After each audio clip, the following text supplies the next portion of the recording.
নমস্কার বন্ধুরা, উপকথার শেষের স্পটিফাই চ্যানেলে আপনাদের স্বাগত। প্রথমেই আপনাদের কাছে ক্ষমা চেয়ে নিচ্ছি এতদিন বাদে গল্প পরিবেশন করার জন্য। ব্যক্তিগত কিছু কারণের জন্য আমাদের গল্প পরিবেশনায় বিলম্ব হয়েছে। আশা করছি আপনারা ক্ষমা করে দেবেন। আজকের গল্প মঞ্জিল সেনের লেখা রাতের আতঙ্ক। গল্পের সূত্রধার বীরা, গল্প পাঠে বাস্তব এবং বিভিন্ন চরিত্রে বাস্তব এবং শালিনী। গল্প পরিবেশনার স্বার্থে মূল গল্পের কিছু ভাষা পরিবর্তন করা হয়েছে। আশা করি গল্পটি আপনাদের ভালো লাগবে। তাহলে চলুন শোনা যাক রাতের আতঙ্ক। বাল্যবন্ধু অরুণিমার চিঠিটা আমি মনোযোগ দিয়ে পড়ছিলাম। ও লিখেছে, প্রিয় সুব্রত, আমার এই চিঠিটা পেয়ে তুই হয়তো আশ্চর্য হয়ে যাবি। হঠাৎ তোকে চিঠি লিখলাম কেন? কলকাতা শহরের হট্টগোলের বাইরে যে কি সুন্দর একটা জগৎ আছে তা তুই কল্পনাই করতে পারবি না। পাহাড় আর বনময় পরিবেশে আমাদের এই জায়গাটা এক কথায় নন্দনকানন। কিছুদিনের জন্য চলে আয় এখানে, তুই মুগ্ধ হয়ে যাবি। বুনো হাঁস আর শিকার প্রচুর মিলবে। তোর শিকারের নেশা প্রাণ ভরে মেটাতে পারবি। তাছাড়া রহস্যের গন্ধ পেলে তুই তো আর কিছু চাস না, তাও আছে এখানে। বিশদভাবে এই চিঠিতে লেখা সম্ভব নয়, এখানে এলেই সব জানতে পারবি। বিশেষ করে এই রহস্য উদ্ঘাটনের জন্যই তো তোকে আসতে লেখা। আমি হিমশিম খেয়ে যাচ্ছি, কবে আসবি জানাস, আমি সব ব্যবস্থা করে রাখবো। ভালোবাসা নিস, ইতি অরুণিমা। পুনশ্চ এইমাত্র একটা সাংঘাতিক খবর এসেছে, শুনে আমি হতবুদ্ধি হয়ে গেছি। সে কারণেও তোর একবার আসা প্রয়োজন। আমি চিঠিটা 2-3 বার পড়লাম। অরুণিমা যে ঘোরতর সমস্যায় পড়েছে সে বিষয়ে বিন্দুমাত্র সন্দেহ নেই। ওর চিঠির শেষের দিকে একটা অসহায়তার সুর আমার কানে বেজে উঠল। আমি মনস্থির করে ফেললাম যে আমাকে যেতে হবে। চিঠির প্যাডটা টেনে নিয়ে খসখস করে লিখে দিলাম যে আমি কবে রওনা হচ্ছি। একটা ছোট পাহাড়ি স্টেশনে আমি নামলাম। অরুণিমা যেন ব্যগ্রভাবে আমার অপেক্ষা করছিল। আমাকে সে জড়িয়ে ধরল। জিপে চেপে আঁকামাকা রুক্ষ পাহাড়ি পথ ধরে আমরা এগোতে থাকলাম। চারিদিকে দৃশ্য এত সুন্দর যে কলকাতার প্রাসাদ নগরীতে বসে আমরা তা কল্পনাও করতে পারবো না। যেদিকে দৃষ্টি যায় শুধু পাহাড় আর পাইন বনের সবুজ শোভা। পথের পাশে বুনো গাছের ঝোপ, লাল, নীল, হলদে, বেগুনি, কত রং বেরঙের ফুল ফুটে আছে। প্রকৃতি যেন অকৃপণ হাতে তার সব সৌন্দর্য উজাড় করে ঢেলে দিয়েছে। ও হ্যাঁ, ভালো কথা, আমরা যেখানে যাচ্ছি অরুণিমা সেই অঞ্চলের থানার অফিসার।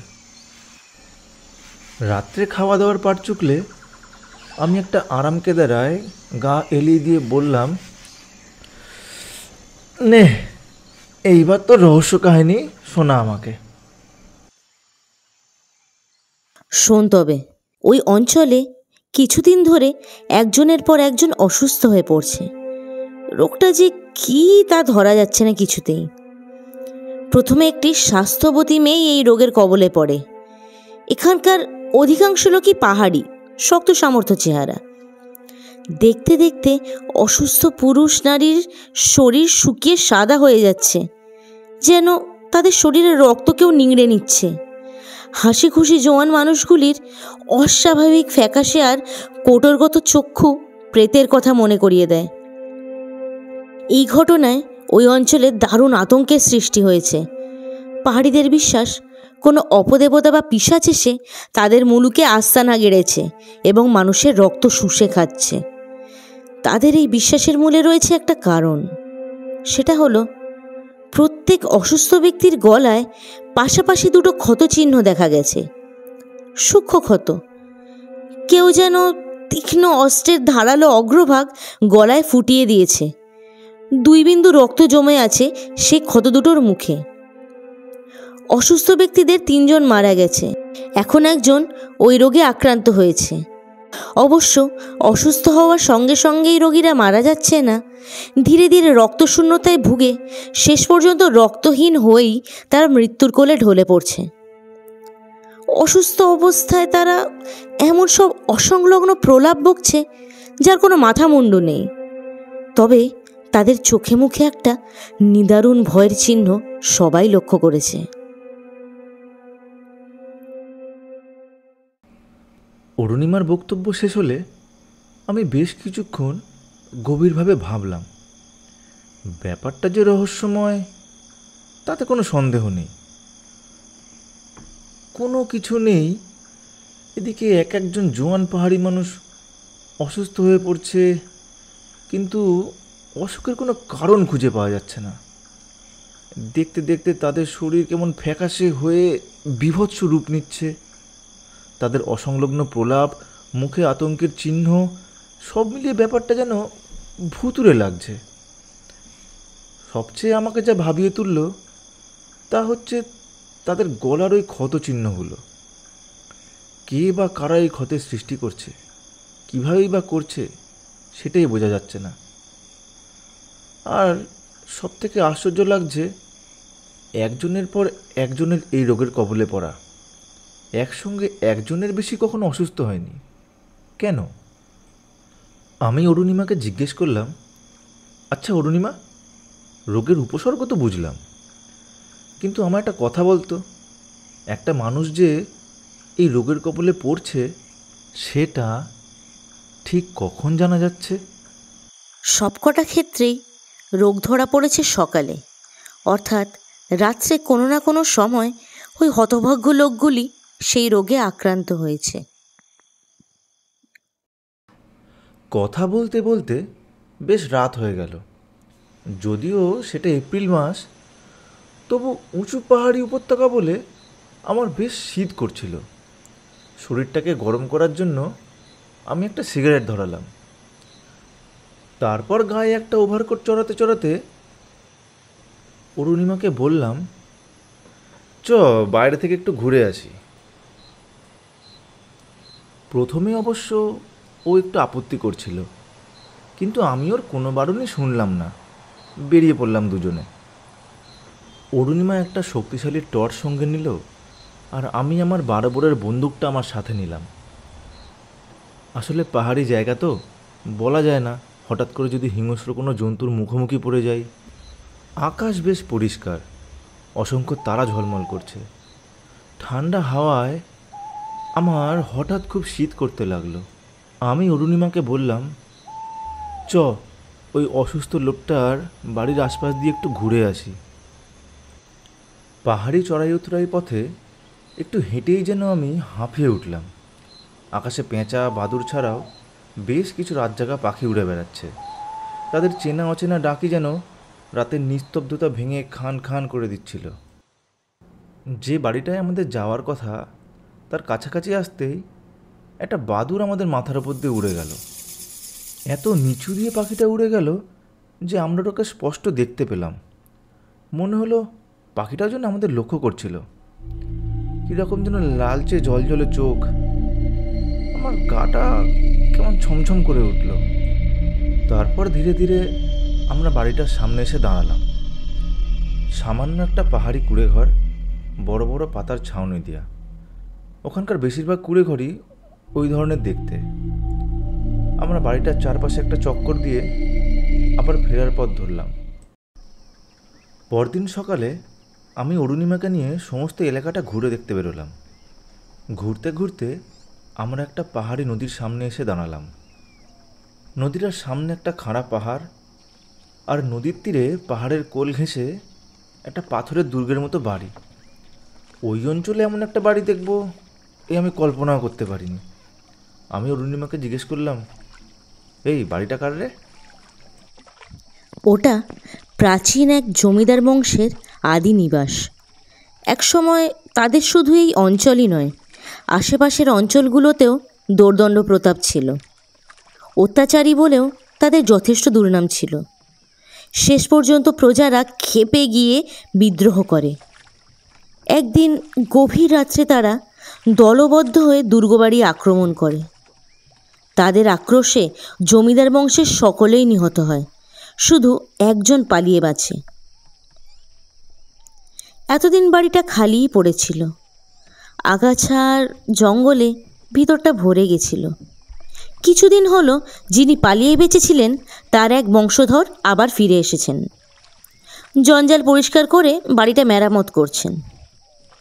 ভদ্রলোক বেশ কিছুদিন বিলেতে ছিলেন। অমায়িক, জমিদার সুলভ কোনো দম্ভ নেই। আমার সঙ্গে নিজেই এসে আলাপ করে গেছেন। মনে হয় বেশ ধনী, কারণ বহুদিনের অব্যবহৃত এই প্রকাণ্ড বাড়িটা সংস্কার করতে প্রচুর টাকা পয়সাও নিশ্চয়ই খরচা হয়েছে। ভদ্রলোক অবিবাহিত, কাজ থেকে অবসর নিয়ে এখানে এসেছেন।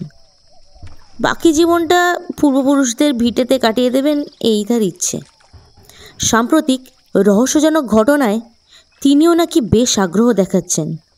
মাঝে মাঝে রাত্রে টহল দিয়ে বেড়ান, যদি সন্দেহজনক কিছু চোখে পড়ে এই আশায়। ভদ্রলোকের নাম মিস্টার লেবং। ভদ্রলোক শুধু একজন অনুচর নিয়ে বিরাট বাড়িটায় বাস করেন। আমাদের কথার মধ্যেই বাড়িটার সামনের প্রকাণ্ড লোহার গেটটা খুলে গেল, আর মিস্টার লেবংকে সেই প্রথম আমি দেখলাম। আমাদের দেখে তিনি এগিয়ে এলেন। ভদ্রলোক বেশ লম্বা, তা প্রায় 6 ফুটের ওপর হবে, আর সেই কারণেই মনে হয় সামনের দিকে একটু ঝুঁকে হাঁটেন। অরুণিমা আমাদের পরিচয় করিয়ে দিল। আমার পরিচয় শুনে তিনি চোখ কপালে তুলে কৃত্রিম ভয়ের সুরে বললেন, পাকা শিকারি, তার উপরে আবার রহস্য সন্ধানী। সাবধানে থাকাই ভালো। কি জানি আমার অতীত জীবনের কোনো রহস্য যদি আবার ভেদ করে দেন। তার কথা বলার ভঙ্গিতে আমরা হেসে উঠলাম। তিনিও হাসিতে যোগ দিলেন। ভদ্রলোকের বেশ বয়স হয়েছে, কিন্তু মুখে বার্ধক্যের ছাপ তো পড়েইনি, বরং তারুণ্যের আভাসটাই চোখে বেশি পড়ে। ভদ্রলোকের চোখ দুটো বেশ বড় বড়, আর চোখের গভীর দৃষ্টি যেন মনের ভেতরে সব কথা পড়ে ফেলতে পারে। মুখে একটা আভিজাত্যের ছাপ লক্ষ্য না করে পারা যায় না, আর সব মিলিয়ে বলতে গেলে তাকে সুপুরুষই বলতে হয়। হাঁটতে হাঁটতে আমরা এগিয়ে চললাম। বর্তমান রহস্য সম্বন্ধেও আমাদের আলোচনা হলো। মিস্টার লেবং বললেন, যত দিন যাচ্ছে ক্রমশই হতাশ হয়ে পড়ছি। অশিক্ষিত পাহাড়িদের বদ্ধমূল বিশ্বাসটাও এখন আর উড়িয়ে দিতে পারি না। আমি নিজে একসময় স্কটল্যান্ডে ছিলাম। একজন দুর্দান্ত খুনিকে ফাঁসির পর কবর দেওয়া হয়। তার কয়েক রাত পর থেকেই পরপর কয়েকটা ঘটনায় পুলিশও সন্ত্রস্ত হয়ে পড়ে। প্রথম ঘটনায় এক গ্রাম্য চাষি রাত্রে যখন বাড়ি ফিরছিল, তখন ভয়ঙ্কর এক জীব অতর্কিত তাকে আক্রমণ করে মাটিতে ফেলে দেয়। তারপর তার গলায় দাঁত বসিয়ে রক্তপান করতে থাকে। কয়েক রাত পরে ওই ঘটনার পুনরাবৃত্তি হয়। এবার এক তরুণী ওই জীবের শিকার হয়। অবশ্য কোনো ক্ষেত্রে আক্রান্তরা প্রাণ হারায়নি, কিন্তু তাদের প্রচুর রক্তক্ষয় হয়েছিল। পুলিশ চিন্তা করে দেখলো কবরখানার পাশ দিয়ে একটা হাঁটা রাস্তা চলে গেছে। দুবারই ওই পথের ওপরই জীবটা আক্রমণ চালিয়েছে। তারা ফাঁদ পাতল। এক রাত্রে ওই পথের আশেপাশেই সশস্ত্র পুলিশের লোক লুকিয়ে রইল, আর একজন সাধারণ পোশাকে ওই পথ দিয়ে আস্তে আস্তে হেঁটে যেতে লাগলো। গত দুবারই ঘটনা হয়েছিল রাত্রি 10টার পর, তাই ফাঁদও পাতা হলো ওই সময়। অল্প চাঁদের আলোয় সব অস্পষ্ট দেখাচ্ছিল। হঠাৎ এক আর্ত চিৎকারে পুলিশের দল সজাগ হয়ে উঠল। তারা তাদের সঙ্গীকে লক্ষ্য করে ছুটল। সে মাটিতে পড়েছিল, আর তার উপরে ঝুঁকেছিল একটা প্রাণী। কয়েক জোড়া পায়ের শব্দে যেন সে প্রাণীটা বাধা পেয়ে তার শিকার ছেড়ে উঠে দাঁড়ালো। বিভৎস মুখ, অমানসিক। মুখের 2 কষ বেয়ে রক্ত গড়িয়ে পড়ছে। সবে রক্ত চুষতে শুরু করেছিল, এমন সময় বাধা পেয়ে সে হিংস্রভাবে তেড়ে এলো। কিন্তু অতগুলো লোক দেখে শেষমেশ সে পেছনের দিকে ছুটে পালালো। সেই অমানসিক জীবটি কবরখানায় ঢুকে এক জায়গায় হঠাৎই অদৃশ্য হয়ে গেছিল। তার অনুসরণকারীরাও সেখানে এসে দাঁড়ালো। তারপর যে দৃশ্য তারা দেখলো তা সত্যি ভয়ঙ্কর। সেই কুখ্যাত খুনির খবরটা খোঁড়া। কফিন দেখা যাচ্ছে, কফিন এসে শুয়ে আছে আর পূর্ণ দৃষ্টি মেলে তাকিয়ে আছে সামনের দিকে। সেই দৃষ্টিতে যেন অপরিসীম ঘৃণা ঝরে পড়ছে। 2 কষ বেয়ে রক্তের ক্ষীণ ধারা তখনও মুছে যায়নি। পুলিশের দল আতঙ্কে শিউরে উঠল। তারা আর সেখানে দাঁড়ালো না, পালিয়ে বাঁচল। সারা রাত ধরে পরামর্শ চলল, বিশেষজ্ঞরা এলেন। শেষ পর্যন্ত সিদ্ধান্ত হলো দিনের বেলা কফিন থেকে দেহটাকে বার করে পুড়িয়ে ফেলা হবে। বিশেষজ্ঞরা এতদিন এটা বুঝেছিল যে রাত্রে ওই জীবটি পিশাচ হয়ে উঠলেও দিনে ওর কোনো ক্ষমতাই থাকে না। পরদিন দেহটাকে কফিন থেকে বার করে নিয়ে আসা হলো, তারপর ইলেকট্রিক চুল্লিতে শোয়ানো হলো। সুইচ টেপা মাত্র চুল্লির আগুন জ্বলে উঠে দেহটাকে স্পর্শ করলো, আর সঙ্গে সঙ্গে জ্বলন্ত আগুনের চিতা থেকে এক অমানসিক আর্তনাদে সমবেত সকলের শরীর যেন হিম হয়ে গেল। যাই হোক, শরীরটা পুরো ছাই হয়ে যাওয়ার পর থেকে আর কোনো উৎপাত হয়নি। মিস্টার লেবং তার কাহিনী শেষ করে আমাদের মুখের দিকে তাকালেন। বোধহয় আমাদের প্রতিক্রিয়া বুঝতে চাইছিলেন। আমি আর চোখে তাকিয়ে দেখলাম অরুণিমার মুখ ভয়ে সাদা হয়ে গেছে। আমি মিস্টার লেবংয়ের মুখের দিকে সোজাসুজি তাকিয়ে বললাম, হ্যাঁ, এরকম অনেক ভূতের গল্প অনেক ইংরেজি বইতে পড়েছি আমি। আমার উত্তর শুনে ভদ্রলোক যেন একটু ক্ষুণ্ণ হলেন বলেই মনে হলো। তিনি আমাদের কাছ থেকে বিদায় নিয়ে ফিরে গেলেন। এইবার আমরা হাঁটা দিলাম সেই পীড়িত ব্যক্তির বাড়ির দিকে। দিনের বেলা তাকে ভালো করে পরীক্ষা করাই ছিল আমার উদ্দেশ্য। আমরা সেই কুঁড়ে ঘরে প্রবেশ করলাম। কুঁড়ের অন্য লোকজনরা থমথম মুখ করে বসে আছে। ঘরের মধ্যে একটা বিছানায় রুগী শুয়ে আছে। বয়স 30-এর বেশি নয়। রক্তশূন্যতায় সমস্ত শরীর ফ্যাকাশে হয়ে গেছে। আমি ধীর পায়ে তার পাশে গিয়ে দাঁড়ালাম। আমি ঝুঁকে পড়ে তার গলার ক্ষতচিহ্ন দুটো পরীক্ষা করতে লাগলাম। ক্ষতের মুখে রক্তবিন্দু জমে কালো হয়ে আছে। হঠাৎ রোগী চোখ মেলে তাকালো, ঘোলাটে চোখ, বিভ্রান্ত দৃষ্টি। লোকটি বার কয়েক ঘাড় বেঁকিয়ে তার ডান দিকের দেয়ালের জানলাটার দিকে তাকালো, আর সাথে সাথে আমিও ওই দিকে তাকালাম। দেখলাম জানলাটা আধখোলা হয়ে রয়েছে, কিন্তু লোকটা ওই দিকে তাকাচ্ছে কেন? তবে কি কোনো হিংস্র প্রাণী ওর ভেতর দিয়েই ঘরে ঢুকে তাকে আক্রমণ করেছিল? আমি যুক্তি দিয়ে বিচার করে দেখলাম তা সম্ভব নয়, কারণ সেক্ষেত্রে আক্রান্ত ব্যক্তি নিশ্চয়ই চিৎকার কিংবা আত্মরক্ষার চেষ্টা করত। ঘরের অন্য লোকজন নিশ্চয়ই তখন জন্তুটাকে তাড়া করত। আর তাছাড়া জানলাটাও অনেক উঁচুতে, আর নিচ থেকে লাফিয়ে ওই ফোকর দিয়ে ঘরে ঢোকাও সহজ কথা নয়। আমি সেই জানলাটার কাছে গিয়ে দাঁড়ালাম। আমি নিজেই 5 ফুট 8 ইঞ্চি লম্বা। হাত সোজা তুলে দিলে তবেই জানলার নাগাল পাই। তারপর বাইরে বেরিয়ে ঠিক জানলাটার নিচে এবং তার চারপাশ আমি উবু হয়ে পরীক্ষা করে দেখলাম। না, মাটির ওপর কোনো মানুষ বা জন্তুর পায়ের ছাপও চোখে পড়ল না।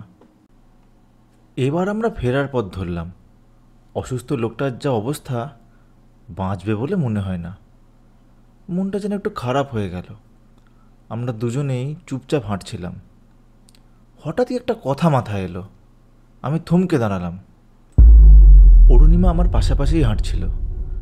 আমাকে ওভাবে দাঁড়াতে দেখে সে একটু অবাক হয়েই বলল, কি হলো রে? আমি ওকে আর কিছু বললাম না। যে সন্দেহ আমার মনে দানা বাঁধতে শুরু করেছে তা নিজের মনেই চেপে রাখলাম।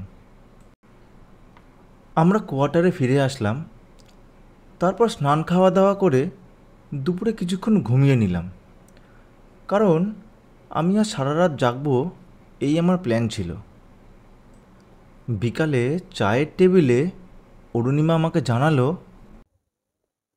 শোন, মিস্টার লেবং নৈশভোজ তার ওখানে সারবার জন্য আজকে খবর পাঠিয়েছেন। দুজনকেই যেতে বলেছেন।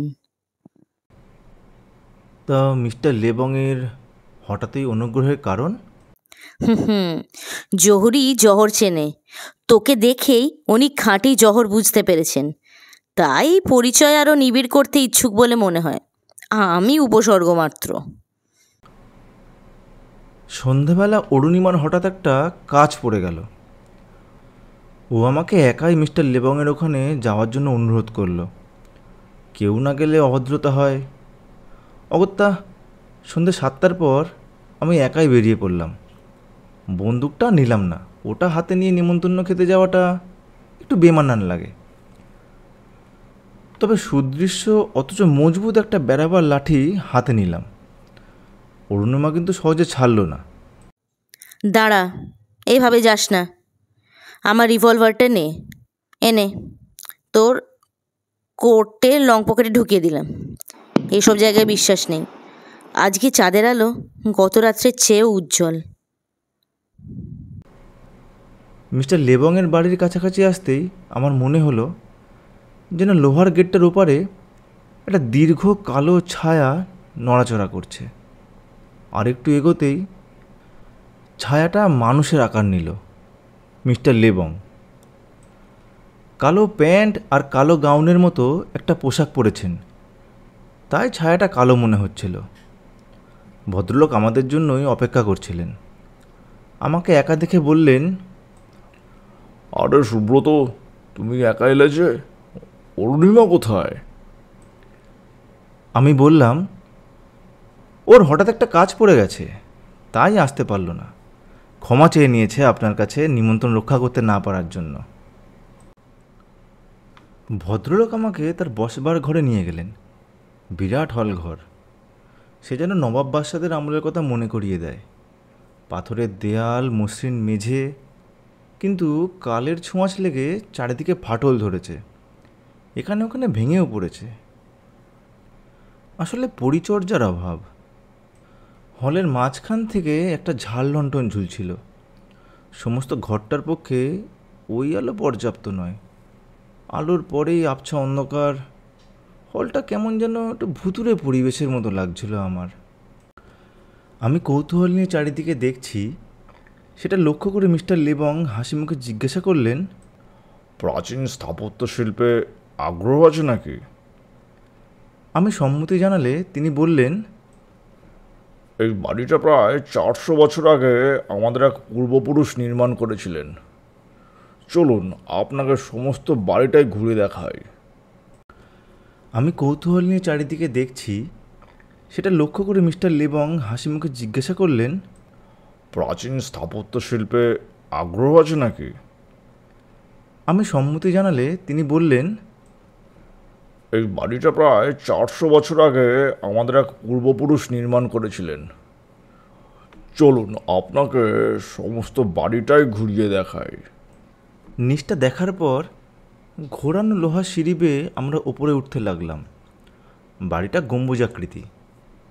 ওপরের গম্বুজ ঘরে পৌঁছে আমার তো হাঁপ ধরে গেল। মাটি থেকে কম করে 60 ফুট ওপরে উঠেছি। সেখান থেকে নিচের পৃথিবী যেন খুবই মায়াময় মনে হতে লাগলো। আমি প্রায় 10 মিনিট অবধি ওখানে দাঁড়িয়েছিলাম। নিচে নামার জন্য সবেমাত্র পা বাড়িয়েছি, এমন সময় একটা বাদুড় কোথা থেকে উড়ে এসে মিস্টার লেবংয়ের কাঁধের ওপর বসল। আমার বিস্মিত ভাব লক্ষ্য করে মিস্টার লেবং পাখিটার মাথায় হাত বোলাতে বোলাতে বললেন, এটা কেন জানি না আমাকে ভালোবেসে ফেলেছে। আমি এখানে এলেই আমার কাছে চলে আসে। নিচে নামার পর আমরা খেতে বসলাম। ওই হলের মধ্যেই খাবার আয়োজন করা হয়েছিল। একটা গোল টেবিলে মুখোমুখি বসার ব্যবস্থা করা হয়েছে। একটা বড় ট্রের ওপর কাঁচের পাত্রে সাজানো মুখরোচক সব আহার্য নিয়ে একটি লোক আমার পাশে এসে দাঁড়ালো। লোকটিকে দেখে আমি প্রায় চমকে উঠেছিলাম। চীনাম্যান, লম্বায় 4.5 ফুটের বেশি হবে না। লোকটার গায়ের রং হলদেটে, দাঁতগুলোও হলুদ, আর কুতকুতে চোখ দুটোতে যেন ভাষাহীন দৃষ্টি। মিস্টার লেবং মনে হয় আমার মনের অবস্থা বুঝেছিলেন। একটু হেসে আমাকে আশ্বস্ত করার জন্য বললেন, ওর নাম ওয়াং, হার্মলেস ম্যান। তারপর কাঁচের পাত্রগুলো আমার কাছে সাজিয়ে দিয়ে ওয়াং চলে গেল। আমি একটু অবাক হয়ে মিস্টার লেবংয়ের মুখের দিকে তাকালাম। তিনি তাড়াতাড়ি বলে উঠলেন, ও, আপনাকে বলা হয়নি, বিলেতে থাকাকালে আমার একটা অদ্ভুত রোগ হয়। ডাক্তাররা অনেক পরীক্ষা নিরীক্ষা করে চিকিৎসা তো দূরের কথা, নাম পর্যন্ত ঠিক করে বলতে পারেনি। এই রোগের ফলে আমি কোনো সিদ্ধ খাবার খেতে পারি না, সব কাঁচা খেতে হয়। কাঁচা? হ্যাঁ, কাঁচা। যেমন কাঁচা দুধ, কাঁচা সবজি, ফলমূল, এইসব আর কি। কাঁচা মাংসও চেষ্টা করেছিলাম, কিন্তু ধাতে সইল না। রান্না করা কোনো জিনিসই কি আপনার হজম হয় না? না, আপনারা সব সুস্বাদু মুখরোচক খাবারের রসনা পরিতৃপ্ত করেন, কিন্তু আমি সেই সৌভাগ্য থেকে বঞ্চিত। মিস্টার লেবংয়ের জন্য আমার সত্যিই খুব খারাপ লাগছিল। তবে তিনি আমার মনের ভাব ধরে ফেললেন। বললেন, আমার জন্য কেউ দুঃখ প্রকাশ করুক তা আমি পছন্দ করি না। আমিও ভগবানের কাছে এই অন্যায়ের বিরুদ্ধে জিহাদ ঘোষণা করেছি। দেখে নেব কত বড় শক্তিমান তিনি। মিস্টার লেবংয়ের দু চোখ জ্বলে উঠল, মুখে একটা কঠিন ভাব দেখা দিল। আমি তার মুখের দিকেই তাকিয়েছিলাম। তিনি নিজেকে সামলে নিয়ে বললেন, মনের আবেগ প্রকাশ করে ফেলার জন্য আমি দুঃখিত। আমার দিকটাও আশা করি আপনি বুঝতে পারছেন। নিন, শুরু করুন, খাবার ঠান্ডা হয়ে যাচ্ছে। আমি বললাম, আপনি যা খান তাই দিয়ে যাক, একসঙ্গেই খাওয়া যাবে। তিনি বললেন, একটা বিশেষ ধরনের খাবার ওয়াং আমার জন্য বানাচ্ছে, একটু সময় লাগবে। অগত্যা আমাকে একা একাই খাওয়া শুরু করতে হলো। ওয়াংয়ের চেহারা কদর্য হলে কী হবে, রাঁধার হাত চমৎকার।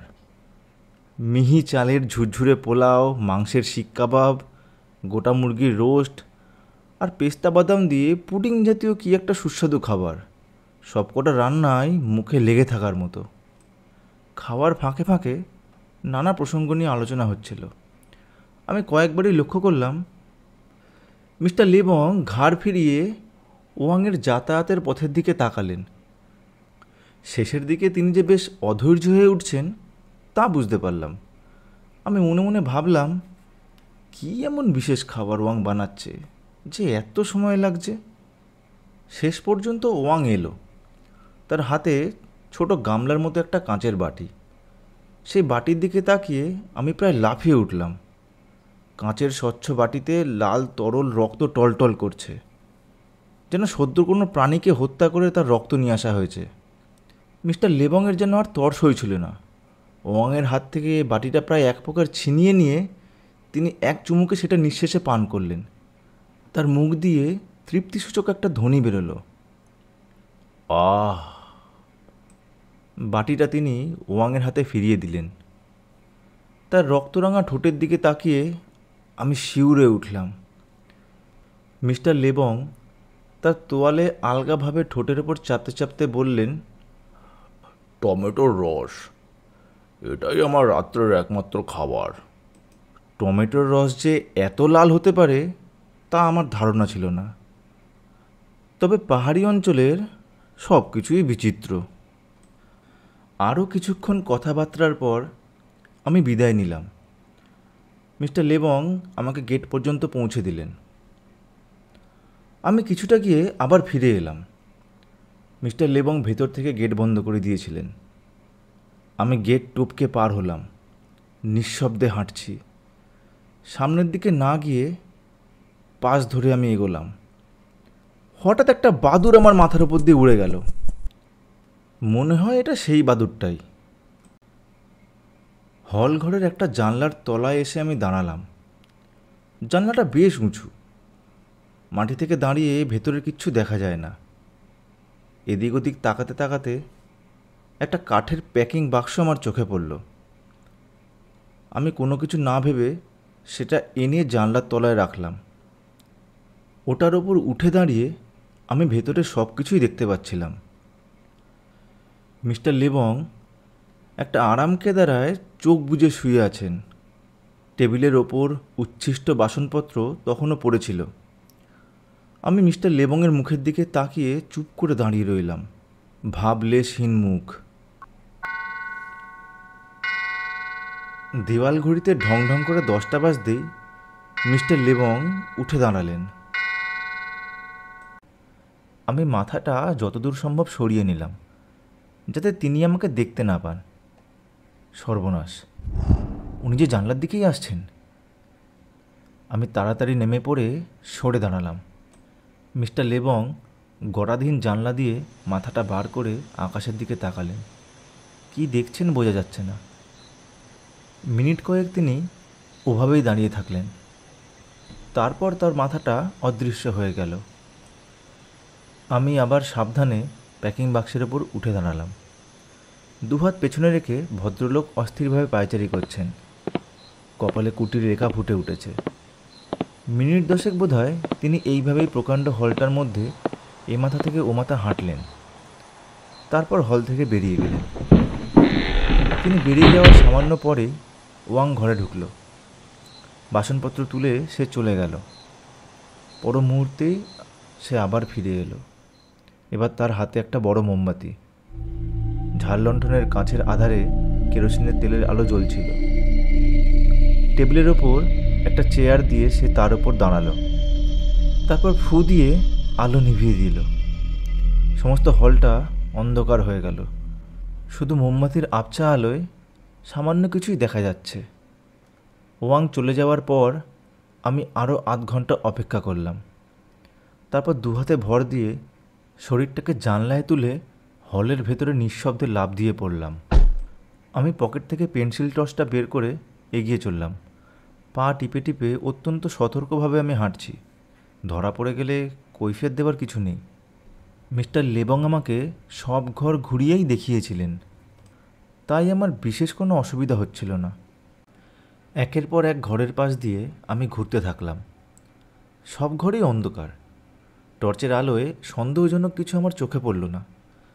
মিস্টার লেবংকেও দেখতে পেলাম না। তবে কি ভদ্রলোক এত রাতে আবার বেরিয়েছেন? অরুণিমার একটা কথা আমার মনে পড়ে গেল। ভদ্রলোক মাঝে মাঝে নাকি রাত্রিবেলা টহল দিয়ে বেড়ান, যদি সন্দেহজনক কিছু চোখে পড়ে। কথাটা মনে পড়তেই আমার মুখে মৃদু হাসি রেখা ফুটে উঠল। বাম দিকের একদম শেষ ঘরটা থেকে একটা ক্ষীণ আলোর রেখা ভেসে আসছিল। আমি ঢালা বারান্দা দিয়ে সেই দিকেই এগোলাম। কিছুটা যাওয়ার পরেই সেই ঘরের দরজাটা হঠাৎ খুলে গেল।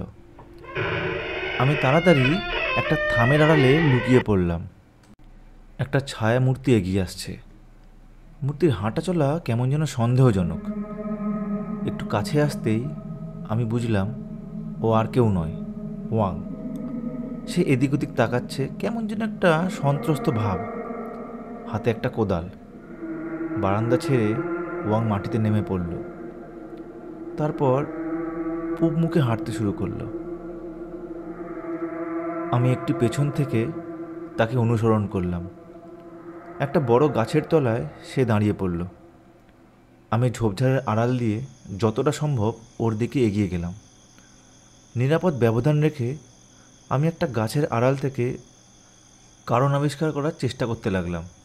ওয়াং ততক্ষণে তার হাতের কোদালটা দিয়ে মাটি খুঁড়তে শুরু করেছে।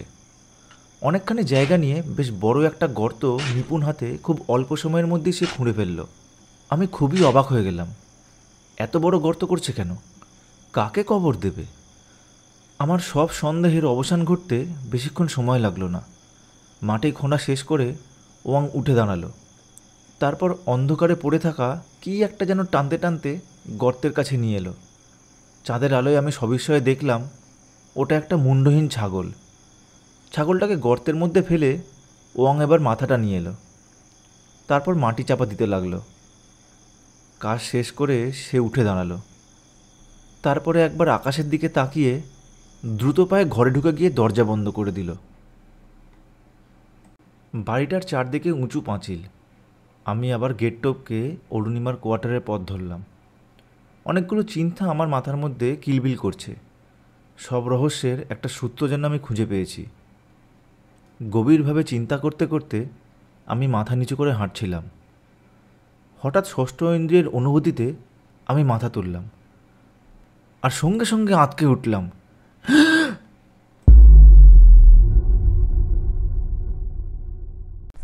একটা প্রকাণ্ড বাদুড় হিংস্রভাবে আমাকে লক্ষ্য করে যেন তেড়ে আসছে। ওর বড় বড় কালো চোখে পৈশাচিক উল্লাস, মুখটা একটু হাঁ করা, দুটো শানিত দাঁত ঝকঝক করছে। বাদুড়টা প্রায় আমার ওপরেই এসে পড়েছে। কোটের পকেট থেকে রিভলভারটা বের করার সময় ছিল না। আমি হাতের লাঠিটা দু হাতে চেপে ধরে সজোরে ওটার দিকে ছুঁড়ে মারলাম। ওটা সাঁত করে সরে গেল, কিন্তু লাঠিটা সম্পূর্ণ এড়াতে পারল না। একটা ডানায় আঘাত লাগলো। ঝটপট করতে করতে বাদুড়টা আমাকে ছেড়ে দিয়ে উড়ে গেল। ওটা কোথায় যায় সেটা দেখবার আশায় আমি আকাশের দিকে তাকিয়ে রইলাম। উড়তে উড়তে ওটা লেবংয়ের বাড়ির গম্বুজের ওপর বসল। ঠিক এই সময় এক ফালি মেঘ চাঁদকে ঢেকে দেওয়ায় চারিদিক অন্ধকার হয়ে গেল। ওটাকে আমি আর দেখতে পেলাম না। পরদিন সকালে অরুণিমাকে আমি আমার রাতের অভিজ্ঞতা বলতে বলতে আমার মনে যে সন্দেহের দানা বেঁধেছিল তাও খুলে বললাম।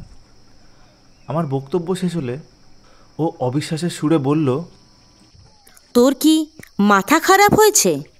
এই বিংশ শতাব্দীতে কেউ রক্তচোষা বাদুড়ের কথা বিশ্বাস করে? আমি বললাম, কথাটা তো একেবারে উড়িয়ে দেওয়া যায় না বল। আফ্রিকার গভীর জঙ্গলেও শুনেছি রক্তচোষা বাদুড় আছে। ঘুমন্ত মানুষের রক্ত এমনভাবেই তারা চুষে খায় যে লোকটি টেরও পায় না। অরুণিমা কিছুতেই আমার যুক্তি মানতে রাজি নয় দেখে আমি বললাম, পীড়িত লোকটার ঘরে ঢুকে একটা জিনিস তুই লক্ষ্য করেছিস? বারবার সে বেড়ার গায়ের ফোকর বা জানলার দিকে তাকাচ্ছিল। নিশ্চয়ই তার একটা কারণ আছে। ওই ফাঁক দিয়ে কি কোনো জন্তু ঢুকে লোকটিকে মেরেছিল? যুক্তি দিয়ে আমি ভেবে দেখলাম যে তা সম্ভব নয়, কারণ ফাঁকাটা অনেক উঁচুতে। কোনো জন্তুর পক্ষে মাটি থেকে অতটা লাফ দিয়ে ঘরে ঢোকা দুঃসাধ্য ব্যাপার। আর যদি কোনো প্রাণী ঢুকেই থাকে তবে কি আক্রান্ত ব্যক্তি চিৎকার করবে না? আর তার আর্তনাদে ঘরের অন্যান্যদের ঘুম ভেঙে যাবে না? তবে আর কি হতে পারে? তোর মনে থাকতে পারে ফেরার পথে আমি হঠাৎ দাঁড়িয়ে পড়েছিলাম। কারণটা আর কিছুই নয়, আমার মাথায় একটা সম্ভাবনা উঁকি দিয়েছিল। জন্তু না ঢুকতে পারে, কিন্তু পাখি তো ঢুকতে পারে। সঙ্গে সঙ্গে আমার মনে পড়ে গেছিল আগের দিন রাত্রে দেখা সেই বাদুড়টার কথা। অত বড় বাদুড় সচরাচর চোখে পড়ে না, চোখ দুটো যেন জ্বলছিল। আফ্রিকার জঙ্গলে যদি রক্তচোষা বাদুড় থাকতে পারে, তবে এখানে থাকবে না কেন? চারিধারে পাহাড়, বড় বড় অসংখ্য গাছ, ঘন জঙ্গল, সব কিছুই তো এই পরিবেশে আছে। কাল রাত্রে বাদুড়টা আমাকে আক্রমণ করার চেষ্টা করায় আমার মনে আর এখন কোনো সন্দেহ নেই যে রক্তচোষা বাদুড়ই সব রহস্যের মূল। এটা হয়তো তোকে মনে করিয়ে দিতে হবে না যে বাদুড় নিরীহ প্রাণী, অকারণে মানুষকে আক্রমণ করার মতো ধৃষ্টতাও তারা দেখায় না। সুতরাং সাধারণ বাদুড় ওটা নয়। কাল রাত্রে যেটা আমাকে আক্রমণ করেছিল সেটা আর প্রথম দেখা বাদুড়টা যে এক, সেই বিষয়ে আমার মনে কোনো সন্দেহ নেই। অরুণিমা এবার আর আমার যুক্তি ঠেলতে পারল না, বলল, তবে উপায়? আমি বললাম, কি আর, ওটাকে মারতে হবে। রাত্রে ছাড়া তো ওটা দেখা পাওয়া যাবে না। আমাদের কথার মধ্যেই একজন এসে খবর দিল যে সেই হতভাগ্য রোগীটা মারা গেছে। আমি মনে মনে ভাবলাম, এবার কার পালা কে জানে। অরুণিমাকে আমি বললাম, সমস্ত অঞ্চলে ঢেঁড়া পিটিয়ে দে, রাত্রে যেন কেউ ঘরের ঝাঁপ খুলে না ঘুমোয়।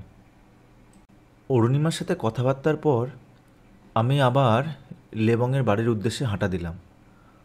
মিস্টার ওয়াংয়ের কাল রাত্রের অস্বাভাবিক আচরণের কারণটা জানার কৌতূহল আমার কম ছিল না।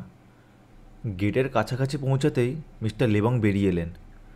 ভদ্রলোকের ডান হাতে ব্যান্ডেজ, হাতটা ঝোলানো রয়েছে। আমি সবিস্ময়ে জিজ্ঞেস করলাম, এ মা, হাতে ব্যান্ডেজ কেন? মিস্টার লেবং বললেন, আরে বলবেন না, কাল রাতে আপনি চলে যাওয়ার ঘন্টাখানেক পর আমি বেরিয়েছিলাম। বেশ খানিকটা যাওয়ার পর হঠাৎ একটা প্রকাণ্ড বাদুড় আমাকে আক্রমণ করে। আত্মরক্ষার জন্য ডান হাতটা দিয়ে বাধা দিতে থাকলাম, তারপর একসময় পাহড়কে পড়ে যাই। হাতে বেশ চোট লেগেছে। আর বাদুরটা? আমি পড়ে যাওয়ার পর কেন জানি না ওটা আমাকে ছেড়ে উড়ে চলে যায়। মিস্টার লেবংয়ের আহ্বানে আমি আবার তার হল ঘরে গিয়ে বসলাম। 2-4টে কথা বলার পর তাকে আমার সন্দেহের কথা বললাম। সব শুনে তার মুখটা কেমন যেন ফ্যাকাশে হয়ে গেল। লক্ষ্য করে দেখলাম বাঁ হাতটা কাঁপছে। আমি চিন্তিত গলায় প্রশ্ন করলাম, আপনার শরীর খারাপ লাগছে? তিনি নিজেকে সামলে নিয়ে বললেন, আপনি যে সাংঘাতিক কথা বলছেন মিস্টার গুপ্ত। রক্তচোষা বাদুর, ভ্যাম্পায়ার। বাম স্টকারের ড্রাকুলা বইটা পড়েছেন? আমি ঘাড় নেড়ে সায় দিলাম। আপনার কথা শুনে ড্রাকুলার কাহিনী আমার মনে পড়ে গেল, তাই আমি নার্ভাস হয়ে পড়েছিলাম। হরিবল স্টোরি। আমারও মনে পড়ল, কাউন্ট ড্রাকুলা মানুষ তো নয়, প্রেত। দিনের বেলা সে তার কফিনে ঘুমাতো, আর রাতে জেগে উঠে বাদুড়ের রূপ নিয়ে আকাশপথে শিকারের সন্ধান করে বেড়াতো। অনায়াসে যে কোনো জানলা দিয়ে শোয়ার ঘরে ঢুকে পড়তো, আর তারপর নিজস্ব রূপ ধারণ করে নিশ্চিন্তে নিদ্রিত ব্যক্তির গলা থেকে রক্ত চুষে পান করত। যত বেশি রক্ত সে পান করবে, ততই তার জীবনী শক্তি বেড়ে যাবে। শয়তানের প্রতিমূর্তি ছিল কাউন্ট ড্রাকুলা। যাদের গলায় একবার সে দাঁত বসাতো, তারাও ভ্যাম্পায়ার হয়ে যেত। এভাবেই সে তার প্রেত সাম্রাজ্য গড়ে তুলেছিল। এখানকার ঘটনার সঙ্গে ওই কাহিনীর কোনো সামঞ্জস্য আছে কি? নিছক রক্তচোষা বাদুর না হয়ে এখানেও বাদুররূপী কোনো প্রেতের যদি আবির্ভাব হয়ে থাকে? পরক্ষণেই আমি আমার উদ্ভট কল্পনার কথা ভেবে মনে মনে হেসে উঠলাম। 20 শতাব্দীতে এসে এইসব চিন্তা করা বোকামো। হঠাৎ আমার চোখ পড়ল মিস্টার লেবংয়ের ওপর। তীক্ষ্ণ দৃষ্টিতে তিনি আমাকে লক্ষ্য করছেন, যেন আমার মন পড়ে ফেলতে চাইছেন। আমার সঙ্গে দৃষ্টি বিনিময় হতেই তিনি বললেন, আপনিও সম্ভাবনার কথাটা ভেবেছেন দেখছি। তবে কাউন্ট ড্রাকুলা রাত্রে জেগে উঠত, দিনে তার দেখা পাওয়া যেত না। অরুণিমার ঘোষণায় কাজ হয়েছিল। সকলে রাত্রিবেলা জানলা দরজা বন্ধ করে রাখত, তাই কয়েকদিন বেশ নিরুদ্রপে কাটল। কিন্তু কয়েকদিন পর আবার একজন ওই রোগে আক্রান্ত হলো। এবার একজন 17-18 বছরের যুবতী। মেয়েটি নাকি রাত্রে কোনো বিশেষ কাজে বাইরে বেরিয়েছিল। ফিরতে দেরি হচ্ছে দেখে তার মা বেরিয়ে দেখে সে মাটিতে অজ্ঞান হয়ে পড়ে আছে। আমি বুঝতে পারলাম বাদুরটা এবার মরিয়া হয়ে উঠেছে। ঘরে ঢুকতে না পেরে বাইরের লোকজনকেই আক্রান্ত করতে শুরু করেছে।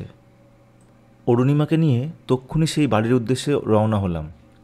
এক রাত্রেই মেয়েটি পুরো ফ্যাকাশে হয়ে গেছে। ক্ষুধার্ত ভ্যাম্পায়ার আকণ্ঠ তার রক্তপান করেছে সে বিষয়ে সন্দেহ নেই। গলায় ক্ষতটা বেশ গভীর। আমার মাথায় একটা বুদ্ধি এলো, এই সুযোগটা হাতছাড়া করব না। মেয়েটির বাবাকে বললাম রাত্রে যেন ঘরের ঝাঁপটা খুলে রাখে, আমরা বাইরে পাহারায় থাকব। একটা জিনিস যে লক্ষণীয় তা হলো প্রতিটা ক্ষেত্রেই আক্রান্ত পুরুষ কিংবা নারী, কিন্তু এতে সকলেরই বয়স অল্প।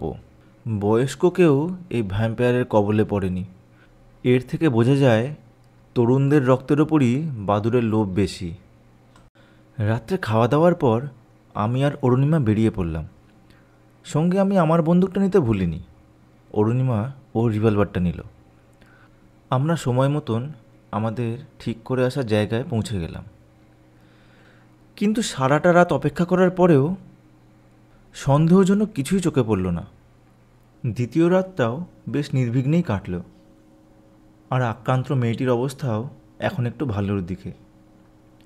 তৃতীয় রাত্রের ভয়ঙ্কর ঘটনা আমি কোনোদিনই ভুলব না। অরুণিমাকে তো কিছুদিন মানসিক রোগের চিকিৎসা করাতে হয়েছিল। যথারীতি আমরা জানলার অদূরে একটা ঝোপের আড়ালে বসে আছি। পরপর দুরাত কিছু না ঘটায় অরুণিমা আমার সিদ্ধান্তে সন্দিহান হয়ে পড়েছিল। যথারীতি আমরা জানলার অদূরে একটা ঝোপের আড়ালে বসে আছি। মেঘলা আকাশ, 2-4 ফোঁটা বৃষ্টিও পড়ছে। ঠান্ডা হাওয়ায় আমরা যেন জমে যাচ্ছি। আমার রেডিয়াম ঘড়িতে তাকিয়ে দেখলাম রাত 12টা। হঠাৎ একটা শব্দে আমরা সজাগ হয়ে উঠলাম। বড় কোনো পাখির ডানার ঝটাপট শব্দ। আকাশে চাঁদ না থাকায় চারিদিক জমাট অন্ধকার। আমরা সেই শব্দ লক্ষ্য করেই অন্ধকারেও জিনিসটাকে দেখার চেষ্টা করলাম। একটা কালো ছায়া যেন জানলার উপর দিকটায় চক্কর দিচ্ছে। ততক্ষণে অন্ধকারে দৃষ্টি কিছুটা সহজ হয়ে এসেছে। এবার দেখলাম ওটা সেই বাদুড়টা। বার কয়েক ঘুরে ওটা ঈগলের মতো ভঙ্গিতে নিচে নেমে এলো, তারপর জানলা দিয়ে গলে নিঃশব্দে ভেতরে ঢুকে গেল। আমি এই অবস্থার জন্য প্রস্তুতি ছিলাম এবং উপযুক্ত ব্যবস্থাও রেখেছিলাম। একটা বড় কাঠের সিঁড়ি হাতের কাছেই ছিল, সেটাকে তাড়াতাড়ি জানলার ধারে লাগিয়ে আমি উঠে পড়লাম। অরুণিমাও আমার পেছন পেছন উঠে এলো। দুজনে কোনো মতে পাশাপাশি দাঁড়ালাম। ঘরের ভেতরটা অন্ধকার হলেও ততক্ষণে আমাদের চোখে অন্ধকারটা অনেকটা সয়ে গেছে। মনে হলো সেই মেয়েটির বিছানার ধারে যেন কালো পোশাক পরা একটা মূর্তি দাঁড়িয়ে আছে। আমরা রুদ্ধ নিঃশ্বাসে অপেক্ষা করতে থাকলাম। পরক্ষণে মূর্তিটা হাঁটু গেড়ে বসে পড়ল, তারপর মুখটা নিচু করল। আমাদের দিকে পেছন ফিরে থাকায় আমরা তার কার্যকলাপ দেখতে পারছিলাম না, তবে তার উদ্দেশ্য বুঝতে আমার একটুও কষ্ট হয়নি। অরুণিমার মুখ দিয়ে ভয়ের তো গোঙানির মতো একটা আওয়াজ বেরিয়ে এলো। এটা কি? বিদ্যুৎ গতিতে লাফিয়ে উঠে মূর্তিটা আমাদের দিকে ফিরে তাকালো। অন্ধকারে আমরা শুধু দুটো জলজলে চোখ আর ছুরির ফলার মতো ঝকঝকে দুটো দাঁত দেখতে পেলাম। আমাদের কাছে বাধা পেয়ে বোধহয় ও আরও হিংস্র হয়ে উঠেছে। কালো গাউনের মতো পোশাক পরা মূর্তিটা দুহাত ছড়িয়ে পাখির ডানার মতো নাড়তে লাগলো, আর সঙ্গে সঙ্গে আমরা হতভম্ব হয়ে দেখলাম মাটি ছেড়ে মূর্তিটা শূন্যে উঠে পড়েছে। এতক্ষণে যাকে আমরা মূর্তি বলে ভাবছিলাম সেটা পাখির মতো ডানা নাড়তে নাড়তে আমাদের দিকে এগিয়ে এলো।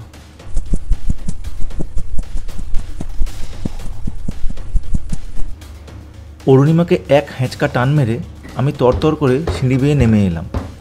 অরুণিমা মাছ সিঁড়ি থেকে প্রায় লাফ মেরে মাটিতে পড়ল। বাদুড়টা বেরিয়ে হিংস্রভাবে আমাদের দিকে তেড়ে এলো। আমি বন্দুক বাকি ধরতেই আমাদের আক্রমণ করা নিরাপদ নয় মনে করেই হয়তো বাদুড়টা তার গতি পরিবর্তন করলো। এই মুহূর্তটার জন্যই আমি অপেক্ষা করছিলাম। অরুণিমাও আমার পূর্ব নির্দেশ মতো তার 5 ব্যাটারির শক্তিশালী টর্চের আলো ফেললো ওর ওপর। সঙ্গে সঙ্গে আমি ফায়ার করলাম। অব্যর্থ লক্ষ্য। বাদুড়টা শূন্যে দুবার টাল খেয়ে মাটিতে পড়ে গেল ধপ করে। আমরা ছুটে গেলাম। বাদুড়টা চিত হয়ে পড়ে আছে, বুকের কাছটা রক্তে ভরে উঠছে, মুখটা হাঁ করা।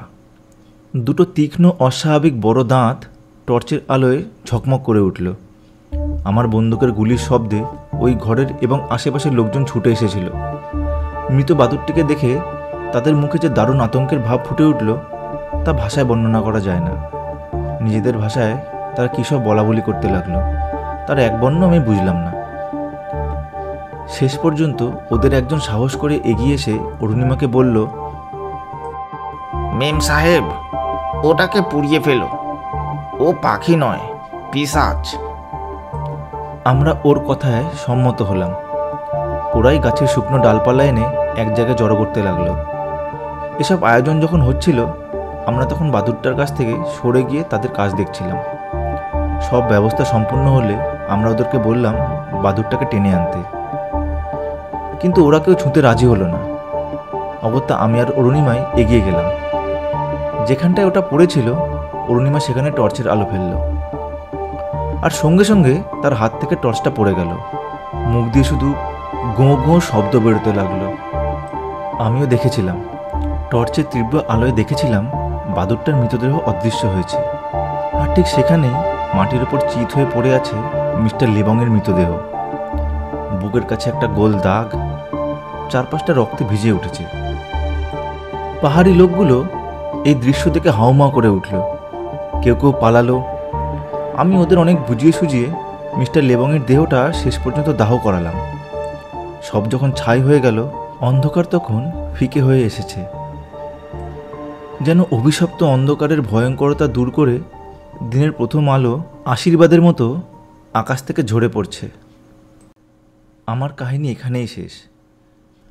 মিস্টার লেবংকেই আমি ভ্যাম্পায়ার বলে সন্দেহ করেছিলাম, কিন্তু কেন করেছিলাম তা না বললে হয়তো এই কাহিনী অসম্পূর্ণ থেকে যাবে।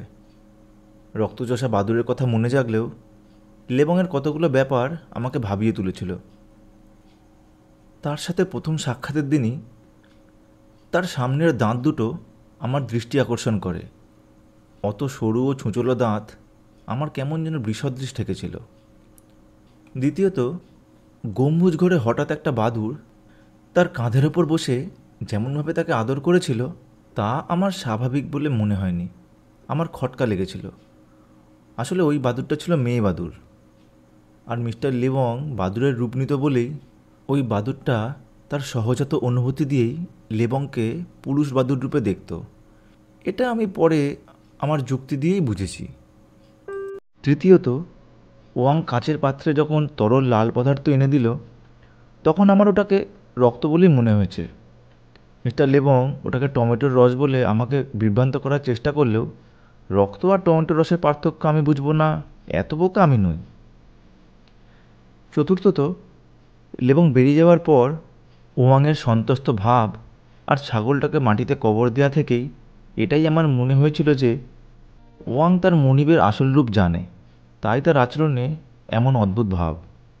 তাকে সবসময় প্রাণভয়ে ত্রস্ত হয়ে থাকতে হতো। কোনো কারণে হয়তো ওর পালাবার পথ ছিল না। লেবংয়ের পক্ষেও একজন অনুচর অপরিহার্য হয়ে পড়েছিল, তাই নিজের স্বার্থেই ওকে বাঁচিয়ে রেখেছিলেন। মৃত ছাগলটার রক্তই ওয়াং পাত্রে ভরে লেবংকে দিয়েছিল। লেবং রাতে বেরোনোর পর ওয়াং ওটাকে কবর দেয়। আকাশের দিকেও তাকাচ্ছিল, তার বাদুর মণি ফিরে আসার আগেই তাকে কাজটা সারতে হবে। আমার অনুমান প্রাণ ধারণের জন্যই লেবং ছাগল কিংবা অন্য কোনো জন্তুর রক্ত পান করতেন, কিন্তু তারুণ্য বজায় রাখার জন্য মানুষের রক্ত, বিশেষ করে তরুণ তরুণীর রক্তই ছিল তার প্রধান অবলম্বন। আর যে কারণে আমি নিঃসন্দেহ হলাম যে লেবংই ভ্যাম্পায়ার, সেটা ঘটল সেই রাত্রে লেবংয়ের বাড়ি থেকে ফেরার পথে। লেবং বাদুর হয়ে ফিরছিলেন, পথে আমাকে দেখে তিনি আক্রমণ করেন। আমি লাঠি দিয়ে সজোরে ওর ডানায় আঘাত করেছিলাম। পরদিন দেখলাম লেবংয়ের ডানাতে ব্যান্ডেজ। আমার আর কোনো সন্দেহ রইল না। আমাকে বিভ্রান্ত করার উদ্দেশ্যেই লেবং বলেছিলেন যে তাকেও বাদুড়ে আক্রমণ করেছিল। আমার জেরার উত্তরে তিনি আরও বলেছিলেন পড়ে যাওয়ার পর বাদুড়টা তাকে ছেড়ে উড়ে যায়। ওটাও একটা মস্ত ভুল। অসহায়ভাবে পড়ে যাওয়া মানুষকে আক্রমণ করে তার গলায় দাঁত বসানোই হিংস্র ভ্যাম্পায়ারের প্রকৃতি, শিকারকে ছেড়ে উড়ে যাওয়াটা নয়। আমার মুখে রক্তচোষা বাদুড়ের থিওরি শুনে লেবং ঘাবড়ে যাওয়ার ভান করে ড্রাকুলার কাহিনী শোনান। আসলে তিনি একটা চাল চেলেছিলেন যাতে আমার সন্দেহ তার উপরে না পড়ে। ভ্যাম্পায়ার যদি সত্যিই কোনো এক মানুষের মূর্তিতে থাকে তবে ড্রাকুলার মতো তাকে দিনের বেলা দেখা যাবে না। অর্থাৎ লেবংকে যেহেতু দিনের বেলা দেখা যায়, সুতরাং তিনি সব সন্দেহের বাইরে। এখানে তিনি একটু বেশি চালাকি করে ফেলেছিলেন, কারণ আমি রক্তচোষা বাদুড়ের কথাই বলেছিলাম, মানুষরূপী ভ্যাম্পায়ারের প্রসঙ্গ একবারও তুলিনি। লেবং যেন আগ বাড়িয়েই নিজের মুখোশ খুলে দিলেন। অতি চালাকের যা হয়ে থাকে আর কি। আর যে ছোট্ট ঘটনাটি আমার দৃষ্টি আকর্ষণ করেছিল তা হলো মিস্টার লেবংয়ের এখানে স্থায়ীভাবে বসবাস আর রহস্যময় রোগের প্রাদুর্ভাব প্রায় সমসাময়িক। সব কিছু বিচার করে আমি এই সিদ্ধান্তে পৌঁছেছিলাম যে লেবংই ভ্যাম্পায়ার এবং তাকে শেষ করতে হলে বাদুর অবস্থাতেই তাকে গুলি করতে হবে। ভ্যাম্পায়ার একবার যা রক্তপান করেছে তার টানে আবার ছুটে আসবেই, এটা আমার জানা ছিল। সেই কারণেই ওই ফাঁদখানা পেতেছিলাম আমি। নমস্কার বন্ধুরা, আমি শালিনী। গলার অবস্থা এখনো খুবই খারাপ। তোমরা বলো তবে কেমন লাগলো আজকের গল্প। এই গল্প বেশ অনেক দিন আগেই আমার রেকর্ড করা, যেটুকু অংশ আমি করেছিলাম, তারপর আর করতে পারিনি। খুবই বেকায়দায় পড়েছি, শারীরিক সমস্যায়। পরের সপ্তাহে গল্প আসবে, শিগগিরই আসবে, কথা দিলাম। শুনতে থাকো গল্প, আর গল্পটা ভালো লাগলে 5 স্টার দিয়ে যেতে কিন্তু একদম ভুলো না। স্পটিফাইতে আমাদের ফলো করো, আর অবশ্যই রিভিউ দিও। সবাই ভালো থেকো।